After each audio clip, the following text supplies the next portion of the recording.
Bismillah ar-Rahman ar-Rahim. Good evening. You're watching the news from the Sultanate of Oman television. First, the headlines. Implementation on schedule of government projects in the Governorate of Musandam is revealed. Cultural Club discusses documentation of Omani heritage elements of its material and non-material aspects international organizations. And Exhibition of Islam Message continues activities in its 48th stop in Brazil.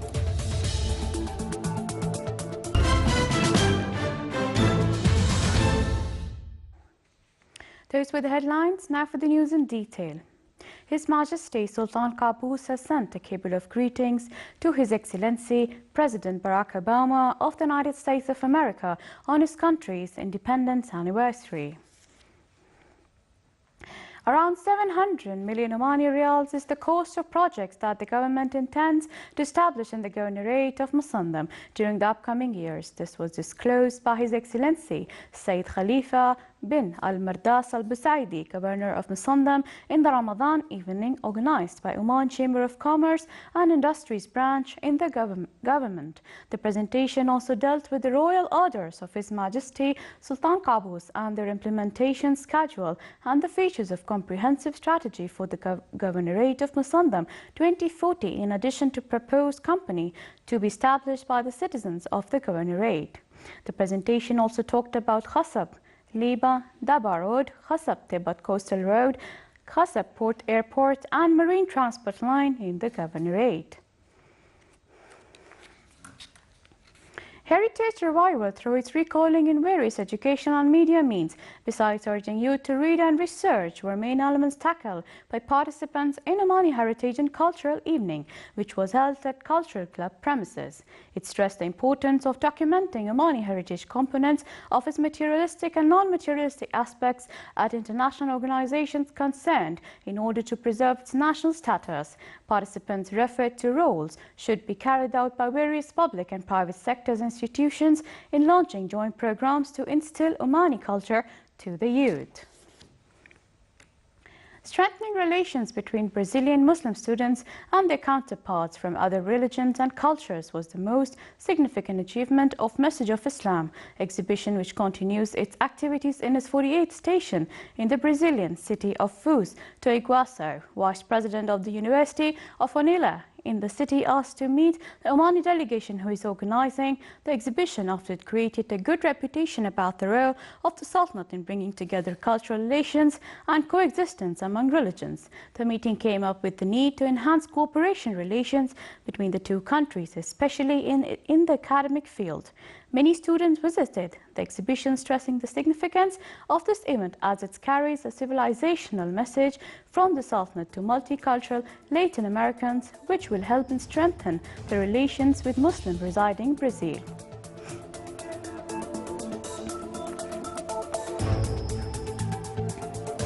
Stay tuned, because still to come in our news bulletin.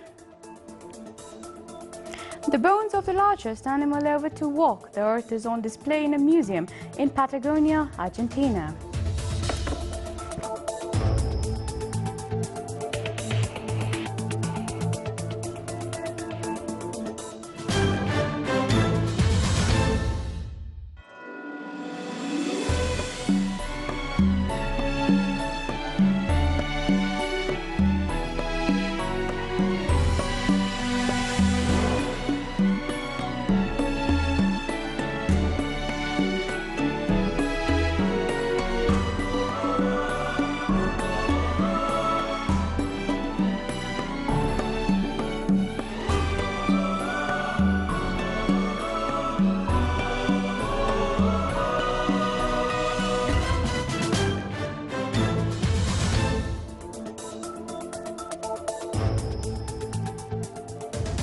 Welcome back to the news from the Sultanate of Oman television.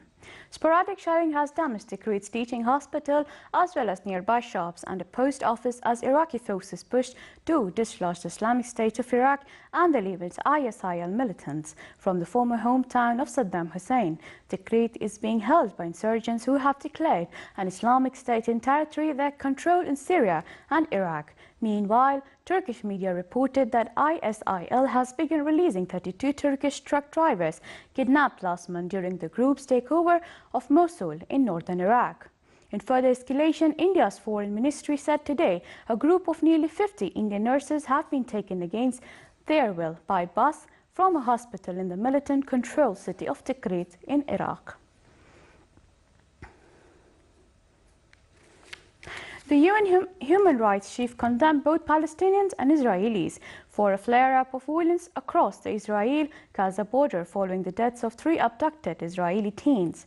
UN Commissioner for Human Rights Nevi Pillay also condemned killing of a Palestinian teen whose body was found in Jerusalem yesterday. However, the city was quiet today, but tensions remained high as police continued an investigation into the Palestinians' death.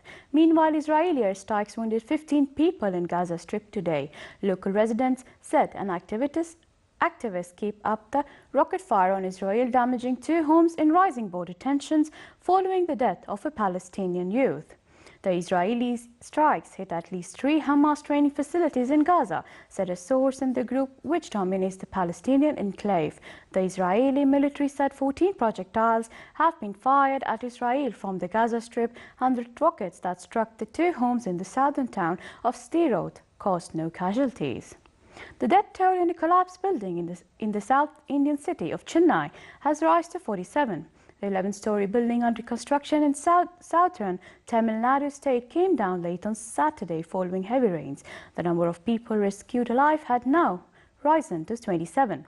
Police officials said that 6 people, including construction company managers and engineers, have been arrested in connection with the collapse. Lax and poorly enforced construction standards amid booming demand for housing have resulted in frequent and deadly collapses across India. Many of those killed are poor migrants who find themselves living or working in illegally and hastily constructed buildings in or near major cities that offer rock-bottom rents.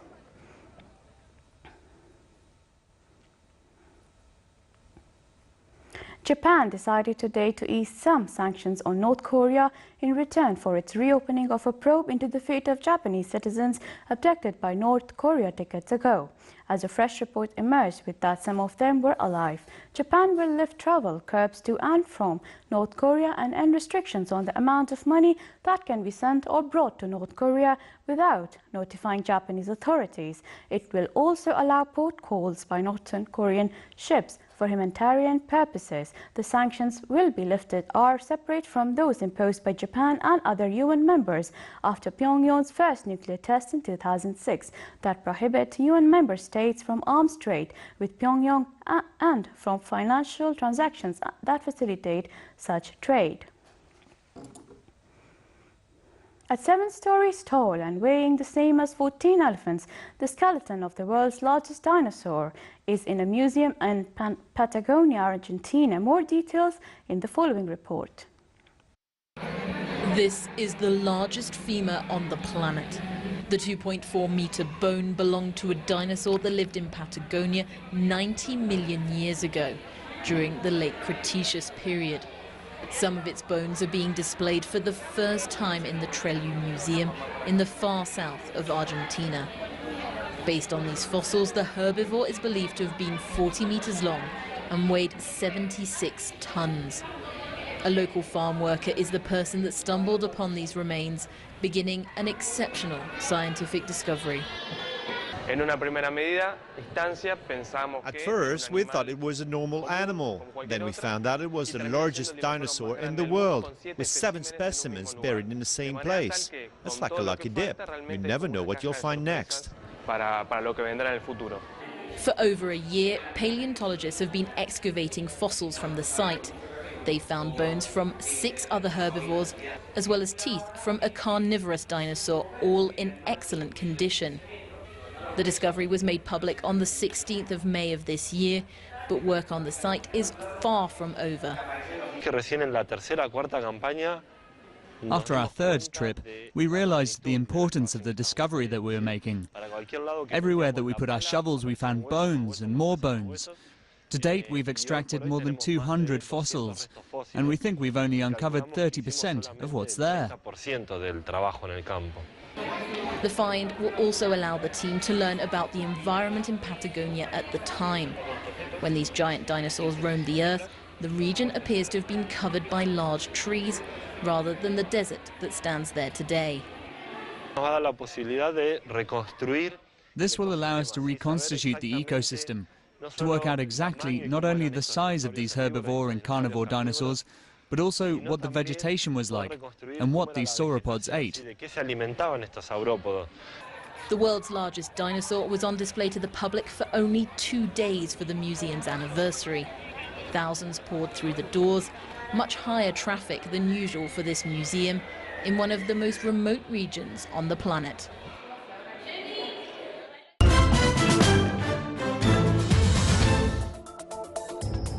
Here are the Ramadan times for tomorrow. Fajr prayers will be at 3:57 a.m. and Maghrib prayers will be at 7:03 p.m.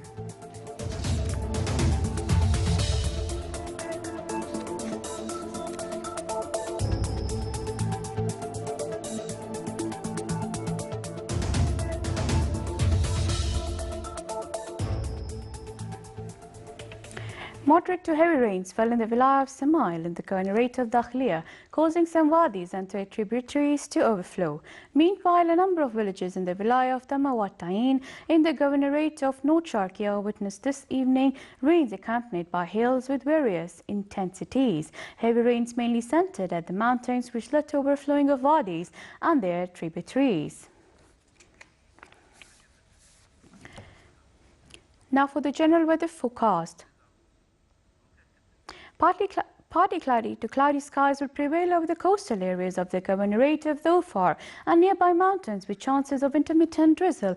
Rest of the Sultanate will have clear to partly cloudy skies with chances of scattered rain, occasionally thunderous, accompanied by gust winds and hails over parts of the Hajar Mountains during the afternoon. Winds will be southwesterly moderate to active along the coast of Arabian Sea, while it will be southeasterly light to moderate along the rest of the Sultanate. Seas along the coastal areas of Arabian Sea will be rough with a maximum wave height of 4 meters, and along the rest of the Sultanate's coast it will be slight to moderate with a maximum wave height of 2 meters.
This is the Sultanate of Oman Television. Before we end tonight's bulletin, here are the main points once again.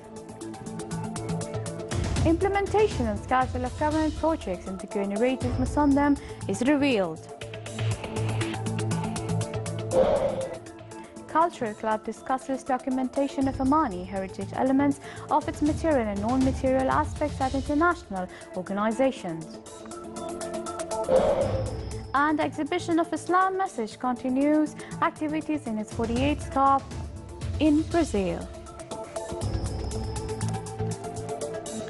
that, we come to the end of tonight's news bulletin. From all of us here at the newsroom and the studio, thank you for watching and good night.